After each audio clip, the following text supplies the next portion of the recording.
Сергей Зубарев.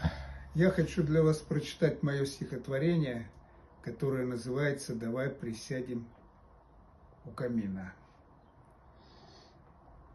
Давай присядем у камина, нальем игристого вина.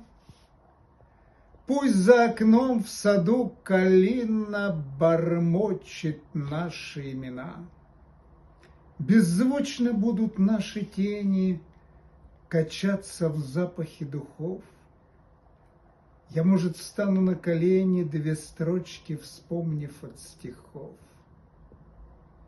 Давай присядем у камина, ты не ищи в любви греха.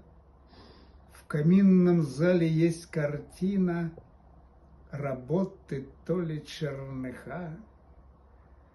Я поцелую твои руки, с мороза станет нам тепло, с фортепиано слетят звуки на запотевшее стекло. Давай присядем у камина, забудем вместе, чья вина. Жизнь не должна быть как пружина и как бетонная стена, а утро будет самым светлым. Наш смех услышат во дворе.